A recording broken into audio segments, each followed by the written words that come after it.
The Chinese Syndromes process offers you a systematic procedure for making a Chinese syndrome diagnosis. You can call up this process by clicking the Chinese Syndromes process button in the Processes menu. The temperature drop-down menu appears first.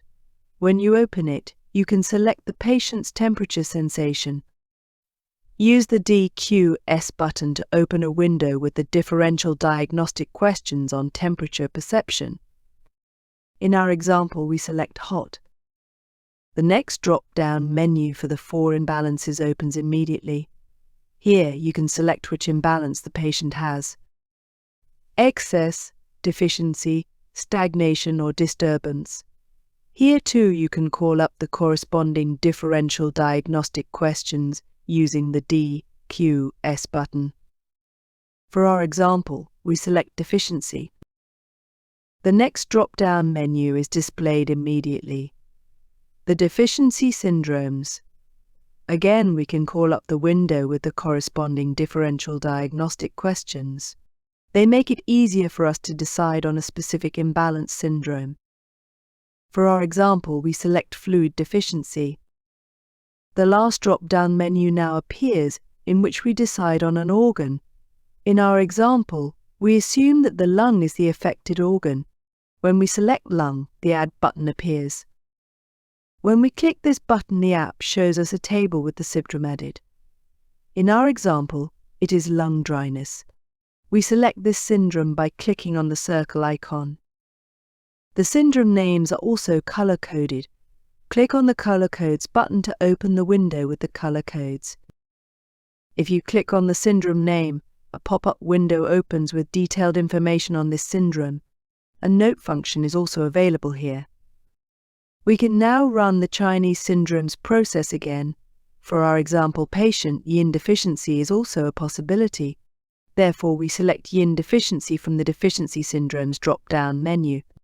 The lung organ remains the same, and now lung yin deficiency is displayed. Again, we click on the Add button, and the syndrome lung yin deficiency is also displayed in the table.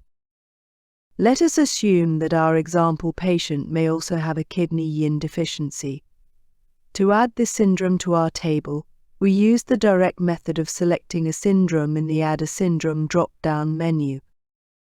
We enter K and I as an abbreviation for kidney, and all kidney syndromes are listed in the drop-down menu. When we select kidney yin deficiency, the plus icon and the information icon appear. With the information icon, we can access the pop-up with detailed information on kidney yin deficiency. With the plus icon, we can add the kidney yin deficiency to the list of selected syndromes. Now, kidney yin deficiency is also displayed in the table. You can now see the key symptoms of each syndrome by clicking on the down arrow icons and question the patient in more detail to decide which syndrome or syndromes to treat. The same applies to the other symptoms and the tongue and pulse findings. In our example, we decide to treat also lung yin deficiency and kidney yin deficiency. So, we click on the circle icons to select both syndromes.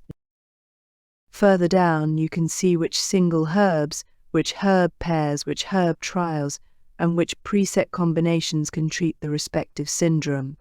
You can open the lists by clicking the down arrows.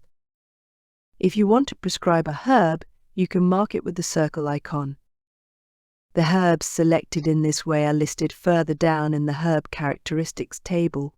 You can use the Switch to Indications button to switch back and forth between the herb characteristics and the herb indications. Together with the table of herb indications, you can also search for other herbs. The search results are displayed in a separate table as soon as you have entered a symptom in the search field and selected a herb description. Once you have decided that you are going to treat a syndrome, select it by clicking on the circle icon.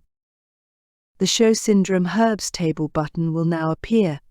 This table shows you which herbs treat which of the selected syndromes. Its functions are explained in another video.